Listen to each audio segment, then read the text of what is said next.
everyone, welcome back to JSA Vlogs. Today I'm going to walk you through the things you need to have and the things you need to do in order to successfully get your student UK visa. So without wasting any time, let's get right into it. So I'm going to break this video down into two parts.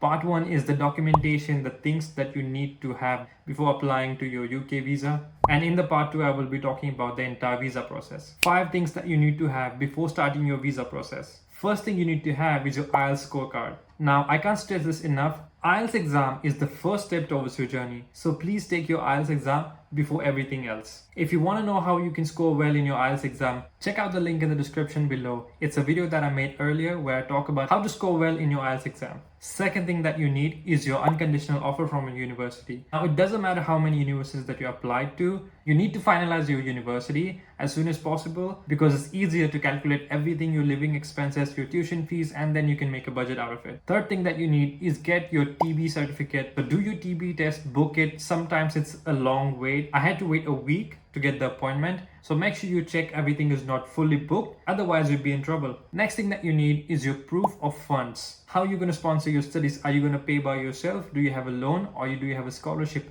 You need to have your documents ready. And last but not the least, you need your CAS letter that you get from your university or the government.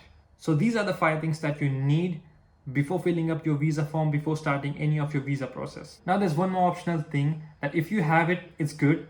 That is your accommodation. Because when you're filling up the visa form, they will ask you about your address. But don't worry, even if you don't have your accommodation, you can put your university's address as well. That's what I did. Now, last thing before moving on to the second part, make sure that you're filling up the visa form at least 3 months before your joining date. With that cleared, let's move on to the second part. You can go into UK government website and start applying. The question that I get mostly asked is, do you need a consultancy? No, you do not need a consultancy. The visa form is very straightforward, it's very simple. And if you come across anything that you don't know how to answer, just Google it. Google is your friend, so you don't need a consultant if you have that question in your mind. But if you have a consultant, then it's okay. Now, I'm not going to go deep into the form and run through all the questions and answers.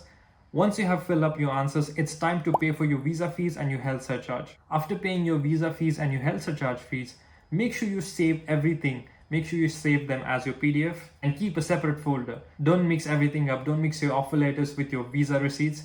Just be clear, just be sorted because these are very important documents. So after paying for your visa and your health surcharge, you will be asked to book an appointment for your fingerprints. So some time slots cost you, but there's some appointments which you can get it for free. I had enough time, so I took the free ones. And when you have picked an appointment, they will offer you some services such as SMS services, some premium services and whatnot. If you really want to get some service, I suggest you to get the SMS one because everything else is really overpriced and it's not worth at all. But if you have some documents which are out of the box, like scholarship documents or sponsorship documents, then you can get a premium service in which the people who are working there will come to you and you just have to sit down. They will gather your documents, they will look at your documents, they will put it in the order and they will submit it by themselves, and you just have to go and scan your fingerprints and take your picture.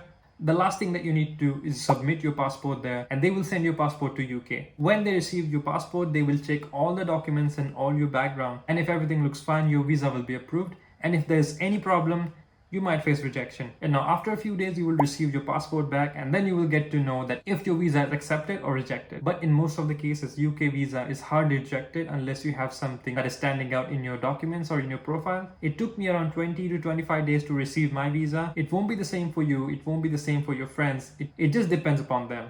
And that's all you need to do for your visa process. The only thing that you need to do here is keep your documents in order and correct. Now, there are a few things that you need to keep in mind. First thing is the documents that you collect. Make sure you have a lot of copies because these documents are going to be useful for you throughout your process. Second thing that you need to understand is that when you're filling up your visa form, please do not lie in your visa form. Make sure you fill everything correctly. Check your form 3 times, 4 times, but take your time. Don't do any mistakes in your visa form. The form is, as I said, very simple, but don't make any spelling mistakes or any silly mistakes. When you're done filling up your form, make sure you save the form as a PDF. When you have done your payments, make sure you save the receipts as a PDF. At the end of the form, you will receive a checklist for your documents. Please make sure that you have all the documents that are present in the checklist. And please do not forget to take all of those documents with the checklist when you go to your VFS appointment. When you're leaving for your VFS appointment, make sure that your hands are clean. Cut your nails, be prepared, and do not make any silly mistakes. And at the time of your VFS appointment, they will click a picture of you that is going to be on your visa and your BRP. The VFS process can take a lot of time, but make sure that you have a good attire, that you look good in the photo.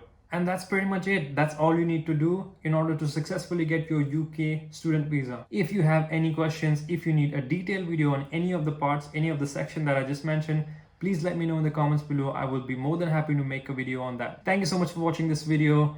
I really appreciate it. Please leave a like, leave a comment, and I will see you guys soon. Until then, be good, be smart, and stay awesome.